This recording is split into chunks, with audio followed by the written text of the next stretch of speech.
সব প্রথমই সুন্দর, সব প্রথমই বিশেষ। তাই তো বিশ্বকাপের মঞ্চে প্রথম গোল করে সিজদায় লুটিয়ে পড়লেন লামিন ইয়ামাল। সৃষ্টিকর্তার কাছে পৌঁছে দিলেন কৃতজ্ঞতার বার্তা। ম্যাচের বয়স তখন মাত্র 10 মিনিট। স্পেন আক্রমণের পর আক্রমণ চালিয়ে যাচ্ছে। সৌদি আরবের রক্ষণভাগ তখনও নিজেদের গুছিয়ে নেওয়ার সুযোগ পায়নি, আর সেই সুযোগটাই লুফে নিলেন ইয়ামাল। দুর্দান্ত এক ফিনিশিংয়ে বল জড়িয়ে দিলেন জালে। মুহূর্তেই উল্লাসে ফেটে পড়ল স্প্যানিশ শিবির। বিশ্বকাপ রুচি চানাচুর 300 গ্রাম ও 500 গ্রামের ফ্যামিলি প্যাক, এক প্যাকে পুরো পরিবার। মঞ্চে ইয়ামালের প্রথম গোল, কিন্তু এই গোল শুধু একটি গোল নয়, ইতিহাসের অংশ হয়ে গেল কয়েক সেকেন্ডের মধ্যেই।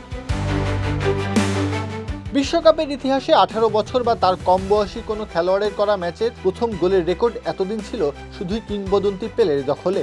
1958 সালে করা তার এই সৃষ্টি এতদিন যাবৎ কেউ ছুঁতে পারেনি। ইয়ামাল সেটা করে দেখালেন, ছুঁয়ে দেখালেন মহারাজার অমর কীর্তি। 18 বছর বয়সে সৌদি আরবের বিপক্ষে ম্যাচের প্রথম গোল করে বিশ্বকাপ ইতিহাসে সেই বিশেষ তালিকায় নিজের নাম লিখিয়ে ফেললেন তিনি। পেলের রেকর্ড ভাঙেননি, তবে ভাগ বসিয়েছেন এমন এক কীর্তিতে যেটি প্রায় 7 দশক ধরে স্পর্শহীন ছিল। গোল করার পর আবেগও ছিল দেখার মতো। সতীর্থদের উল্লাসের মাঝেও ইয়ামাল মাটিতে সিজদা দিয়ে সৃষ্টিকর্তার প্রতি কৃতজ্ঞতা প্রকাশ করেন। সেই দৃশ্য যেন বলে দিচ্ছিল এই মুহূর্তটা তার কাছে কতটা বিশেষ।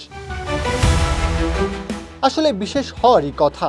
বার্সেলোনার হয়ে ইউরোপ কাঁপানো, স্পেনের হয়ে ইউরো জেতা, এসব অর্জন আগেই এসেছে, কিন্তু বিশ্বকাপ ফুটবলের সবচেয়ে বড় মঞ্চ, এখানে প্রথম গোলের অনুভূতি সবসময় আলাদা। প্রত্যহ কাব্য, খেলা 71।